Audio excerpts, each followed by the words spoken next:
It's December, and every year in December I watch the Harry Potter franchise.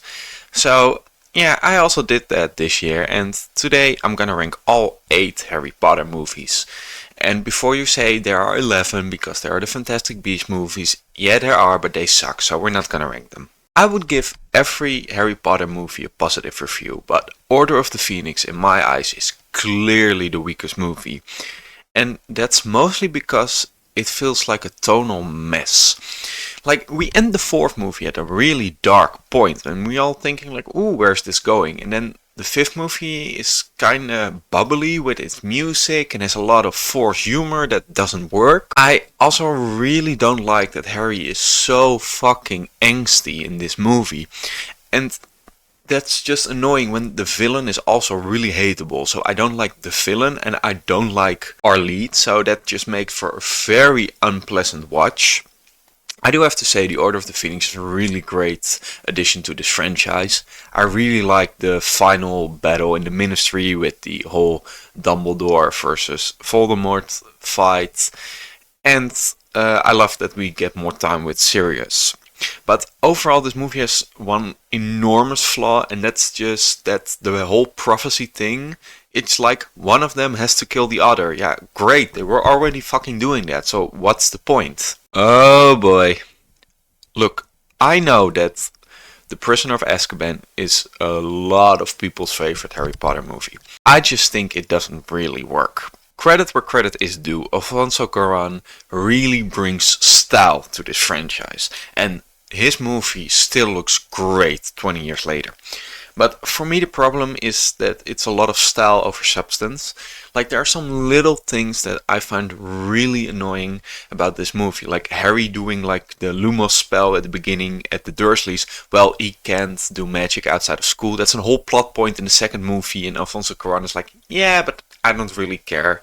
I also think that the whole time travel stuff doesn't work because Harry, Ron and Hermione see Buckbeak die while he shouldn't, and that makes it a really complicated paradox. Like in the book they only hear it, so it's explainable, but here it doesn't work. I do really like the addition of Lupin. Like him being a father figure to Harry, it really works, and I really like that bond. The first movie is Harry Potter and the Philosopher's Stone, or Harry Potter and the Sorcerer's Stone if you're dumb and you're from America.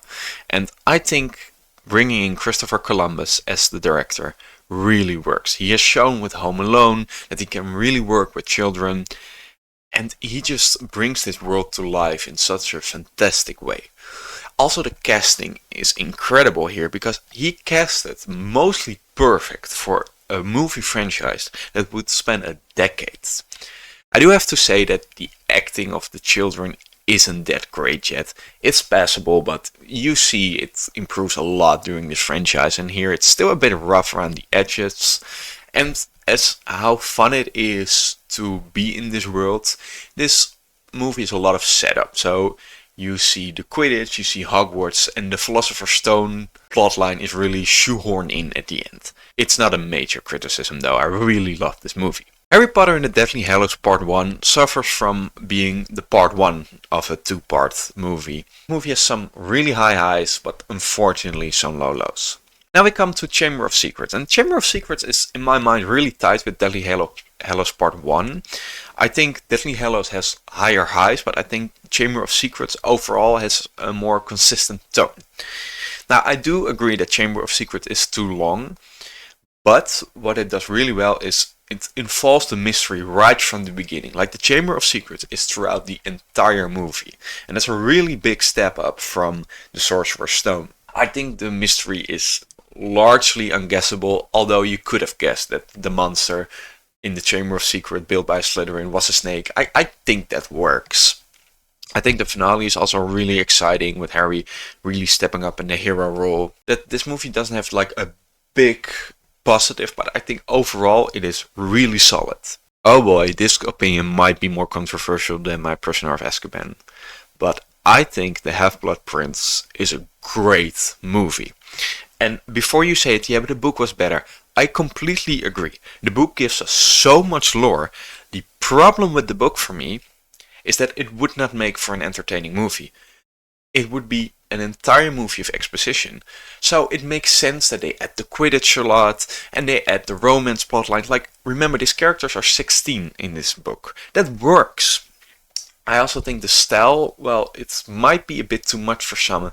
I really like it, gives this dark vibe. I also love the music in this movie, it's really solid. And overall, I think Dumbledore dying, even though if you know it happens, it's still an emotional moment. Now, Goblet of Fire is my favorite movie of this franchise. And I think that's because the book really lends itself well to a movie. Like, because of the tasks, you have every 30 minutes or so, you have a big action set piece. And that was sometimes missing from other movies where they have to fill it up with Quidditch. I like that we expand the world here with like the other schools. I think the action overall is really exciting. And I think the ending is really great. How Voldemort returns. And we have this epic battle with amazing music. I think this movie is just a really fun time. And this is the one that mostly when I'm in the mood for Harry Potter, I just rewatch the entire franchise. But this is the one movie I can just put on whenever I want. But I think the best movie in this franchise is Deathly Hallows Part 2. And that's because Part 1 set up a lot of stuff well, so this movie can just be an action set piece from beginning to end. Like, this movie starts with the Gringotts and then we go to the entire Hogwarts battle. It does not slow down. I think we have real losses here, which makes it more meaningful. I think the music in this movie is amazing, and overall I think it is a really satisfying ending to this franchise. Overall, I really like Harry Potter. I don't hate any of these movies. If you enjoyed this video, don't forget to like and subscribe and come back next week for another video.